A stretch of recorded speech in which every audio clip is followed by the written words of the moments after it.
Very few dentists are aware that the fluoride in public water supplies is not a pharmaceutical grade product.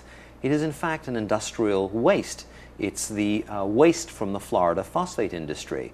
In the 1950s, the Florida phosphate industry was being sued by farmers and citizens living near those plants because of the fluoride that was killing their cattle, destroying their crops.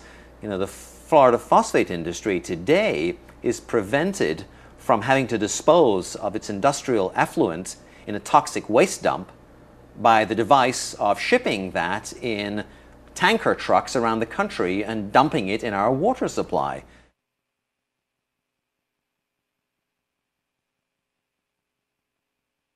From the beginning, opposition to fluoride has been equated with believing the earth is flat or being against the United Nations. Opposition to fluoride is equated with quackery or paranoia. And in fact, that's really a media smear. In 1950, the public health endorsed water fluoridation. Almost immediately, there was a national movement against fluoride, and that was led by Dr. George Wolbott. We should all know George Wolbott's name. He was the first physician to warn of the dangers of fatal allergic reaction to penicillin.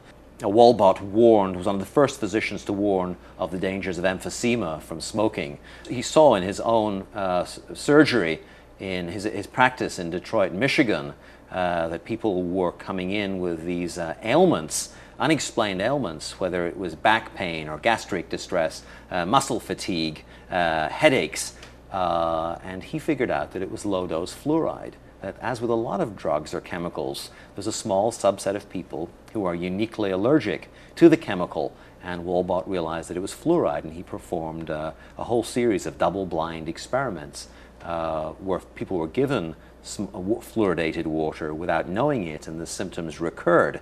And very quickly, Wolbott's name, rather than being seen as this giant of public health committed to safeguarding public health, somebody who had warned us about penicillin or tobacco, suddenly George Wolbott becomes this marginal fringe figure who is criticized for his opposition to fluoride, and that's something that takes place again and again and again.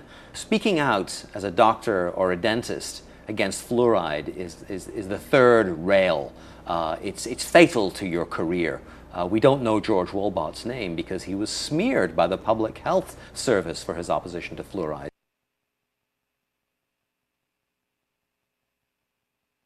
In the 1990s, the senior toxicologist for the EPA's Office of Water said that the cancer tests that had been done on fluoride, where laboratory animals were given fluoride, he said that those results had been gerrymandered, that in fact the equivocal verdict that fluoride was a carcinogen ought to have been much stronger. He said that fluoride given to rats had produced bone cancer and liver cancer, and that those results had been doctored to make it look as though fluoride hadn't caused as much cancer. I've been in the toxicology business looking at studies of this nature for nearly 25 years, and I've never seen that.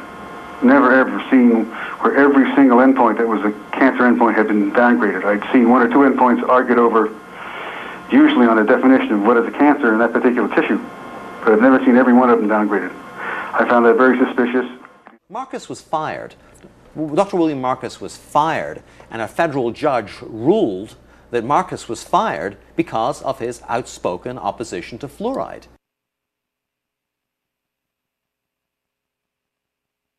The first two chapters of the book relate the story of Dr. Phyllis Mullenix at the Forsyth Dental Institute.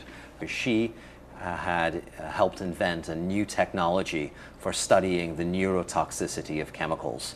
It was called the computer pattern recognition system, and in essence, Dr. Mullenix's technology took photographs or video of animals which had been given a chemical in small doses, and then use computers to analyze the patterned behavior or the disruptions to patterned behavior when the animals had been given that chemical.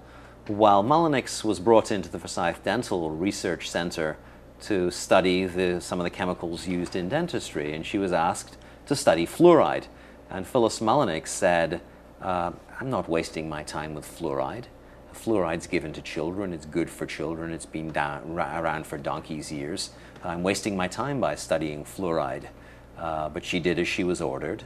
And Phyllis Mullenix found that fluoride in very modest doses produces effects in laboratory animals resembling attention deficit and hyperactivity disorder. The pattern that we saw, it typically is what we see with other neurotoxic agents that are well known to cause a hypoactivity or a memory problem or an IQ problem. When I first presented the results of these studies, one of the individuals sitting and listening to the results, he says, "Do you have any idea what you're saying?" And he says, "You're telling us that we're reducing the IQ of children." And basically I said, yes.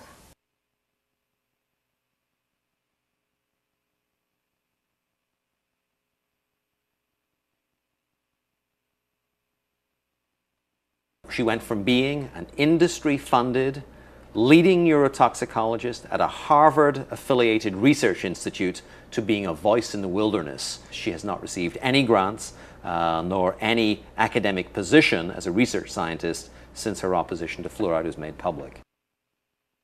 The Center of Disease Control says that water fluoridation is one of the top 10 public health achievements of the 20th century. How can citizens deal with something like that? Question authority. You know, for years and years and years and years, the public health establishment told us that lead in gasoline was safe. We know today that children's brains were damaged, were injured by the addition of lead to gasoline. You know, the implications of this new documentary evidence, the implications of these buried medical studies, which are now in the public domain as a result of my book, as a result of you know, the medical work that's been done by people like Phyllis Mullenix, the willingness to speak truth of toxicologists like William Marcus. The implications of that research, of these new findings, is that something is terribly, terribly wrong, and we have been led very far astray, and it's time to change. But that change will only come as a result of bravery, as a result of the willingness to invest time. You know, I think it's time to speak up, to speak loudly, to get organized, and to fight for change.